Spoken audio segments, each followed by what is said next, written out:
بسم اللہ الرحمن الرحیم۔ السلام علیکم۔ قارون حضرت موسیٰ علیہ السلام کے چچا یسہر کا بیٹا تھا۔ بہت ہی شکیل و خوبصورت آدمی تھا، اسی لیے لوگ اس کے حسن و جمال سے متاثر ہو کر اس کو منور کہا کرتے تھے۔ اس کے ساتھ ساتھ اس میں یہ کمال بھی تھا کہ وہ بنی اسرائیل میں تورات کا بہت بڑا عالم اور بہت ملنسار اور با اخلاق انسان تھا، اور لوگ اس کا بہت ہی ادب و احترام کرتے تھے۔ مگر بے شمار دولت اس کے ہاتھ آتے ہی اس کے حالات میں ایک دم تغیر پیدا ہو گیا، اور سامری کی طرح منافق ہو کر وہ حضرت موسیٰ علیہ السلام کا بہت بڑا دشمن بن گیا۔ جب زکوٰۃ کا حکم نازل ہوا تو اس نے حضرت موسیٰ علیہ السلام کے روبرو یہ عہد کیا کہ وہ اپنے تمام مالوں میں سے 1000واں حصہ زکوٰۃ نکالے گا۔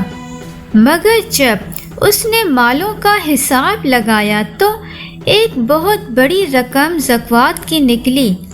یہ دیکھ کر اس پر ایک دم حرص و بخل کا بھوت سوار ہو گیا، اور نہ صرف زکوٰۃ کا منکر ہو گیا بلکہ عام طور پر بنی اسرائیل کو بہکانے لگا کہ حضرت موسیٰ علیہ السلام اس بہانے تمہارے مالوں کو لے لینا چاہتے ہیں، یہاں تک کہ حضرت موسیٰ علیہ السلام سے لوگوں کو برگزشتہ کرنے کے لیے اس خبیث نے یہ گندی اور گھناؤنی چال چلی کہ ایک عورت کو بہت زیادہ مال و دولت دے کر آمادہ کر لیا کہ وہ آپ علیہ السلام پر بدکاری کا الزام لگائے۔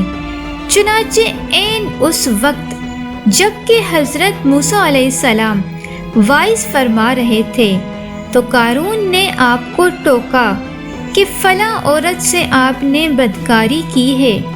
حضرت موسیٰ علیہ السلام نے فرمایا کہ اس عورت کو میرے سامنے لاؤ۔ چنانچہ اس عورت کو بلایا گیا تو حضرت موسیٰ علیہ السلام نے فرمایا کہ اے عورت، اس اللہ کی قسم جس نے بنی اسرائیل کے لیے دریا کو پھاڑ دیا اور عافیت و سلامتی کے ساتھ دریا کے پار کرا کر فرعون سے نجات دی، سچ سچ کہہ دے کہ واقعہ کیا ہے۔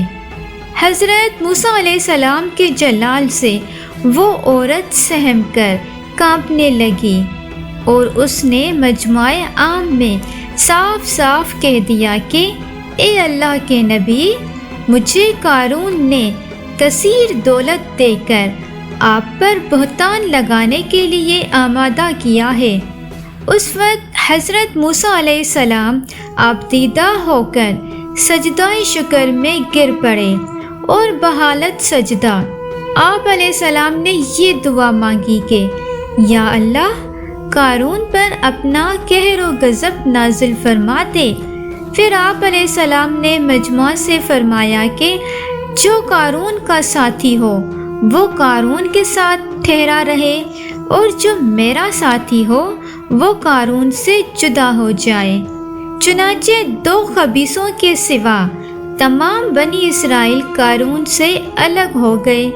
پھر حضرت موسیٰ علیہ السلام نے زمین کو حکم دیا کہ اے زمین، تو اس کو پکڑ لے، تو قارون ایک دم گھٹنوں تک زمین میں دھس گیا۔